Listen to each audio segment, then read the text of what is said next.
Hello hello সবাইকে, কি অবস্থা সবার? চলে আসলাম আপনাদের কাছে আজকে নতুন একটা রাইড শেয়ার ব্লগের এক্সপিরিয়েন্স শেয়ার করার জন্য। আমি রাইড শেয়ার করার জন্য সকালবেলা বের হয়েছি। এখন বাজে ঘড়িতে 7:02। বের হওয়ার পরই সকাল সকাল আমি একটা পাঠাওতে রিকোয়েস্ট পেয়ে যাই, টিটিপাড়া মতিঝিল। তো সকালে যেহেতু রাস্তা ফাঁকাই থাকে, তো ভাবলাম যে নিয়ে নেই। লোকেশনে আমি যাচ্ছি তাকে পিক করার জন্য। তো রাস্তা মোটামুটি ফাঁকাই ছিল, ডিস্টেন্স মোটামুটি 14 কিলোমিটার, আর পাঠাওতে ভাড়া দেখাইছিল 267 টাকার মতো। তো চলেন দেখি ভাইয়াকে নামানোর পর পাঠাও ডিসকাউন্টের পর কত টাকা আমাদেরকে দেয়। এই গ্রিন রোডটা আমার কাছে এত ভাল লাগে, মানে ব্যাপারটা হচ্ছে এটা রমনার পাশের রোডটা। তো এই ভাঙ্গাচুরা রোড পার হয়ে এরপর ভাইয়াকে নামিয়ে দিই টিটিপাড়া বাস স্ট্যান্ডে। ভাইয়ার ভাড়া আসছিল 210 টাকা, ডিসকাউন্ট ছিল 60 টাকা। এরপর পাঠাওতে আবার একটা রিকোয়েস্ট আছে, তো ভাইয়া যাবে হচ্ছে ঢাকা মেডিকেল কলেজ। তো ভাইয়াকে পিক করে নিলাম, তো ভাইয়াকে নামিয়ে দিয়েছি। নামিয়ে দেওয়ার পরে ভাইয়ার ভাড়া আসছে 89 টাকা। তো ভাইয়াকে ঢাকা মেডিকেলে নামায় দেওয়ার পরে অনেকক্ষণ বসেছিলাম আর কি। ফার্স্টে উবারে একটা রিকোয়েস্ট পাই, তো ভাইয়া যাবে তেজগাঁও। যদিও এখন তেজগাঁও যাওয়ার আমার কোনো প্ল্যানিং ছিল না ওইভাবে, কিন্তু আসলে কিছু করার নেই আর কি।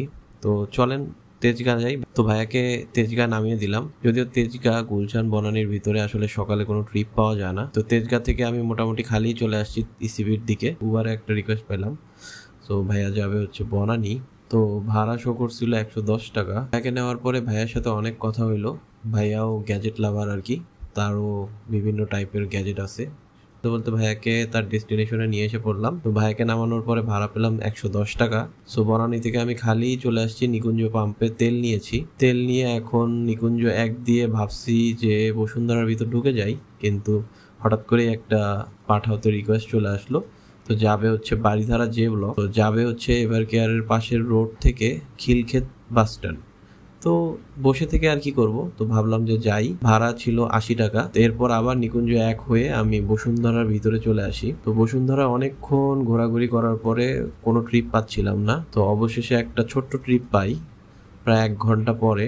তো ভাইয়া যাবে হচ্ছে পিঙ্ক সিটি, যদিও ডিস্টেন্স হচ্ছে 3-4 কিলোর মতো হবে। তো ভাড়া শো করছিল 120 টাকার মতো। তো চলেন ভাইয়াকে পিক করি। ভাইয়াকে পিক করার পরে ভাইয়ার ডেস্টিনেশনে নামিয়ে দিই। পিঙ্ক সিটি থেকে আসলে ওইভাবে করে সকালবেলা রিকোয়েস্ট পাওয়াটা ইম্পসিবল। তো যার কারণে আমি পিঙ্ক সিটি থেকে খালি চলে এসেছিলাম বসুন্ধরা কে ব্লক ওয়েস্ট। তো আপুর একটা রিকোয়েস্ট ছিল, তো উনি যাবে হচ্ছে উত্তরা 4 নম্বর সেক্টরে। আপুকে নামানোর পরে ভাড়া পেলাম 150 টাকা। যে গরম পড়ছে, এরপর বউয়ের জন্য খানাস থেকে একটা কোল্ড কফির পার্সেল নিয়ে নিলাম। তো আলহামদুলিল্লাহ আজকে আল্লাহ আমার জন্য যে রিজিক লিখে রাখছিল ওটুকুই আমি পেয়েছি। তো আপনাদের সাথে এখন হিসাব দিই। আমি টোটাল আজকে রাইড শেয়ার করছি 8টার বিনিময়ে আমি টোটাল ইনকাম করছি 945 টাকা। আর এর জন্য বাইক চালাইতে হয়েছে 90 কিলোর মতো আমার। তো বাইকের তেল কস্ট বাদ দিলে আমার মোটামুটি 600-650 টাকার মতো থাকবে। আপনাদের সাথে আমার দেখা হবে আবার নেক্সট রাইড শেয়ার ব্লগে। সে পর্যন্ত সবাই ভালো থাকবেন, সুস্থ থাকবেন, and peace. Check the mic and make sure it sound right, boys.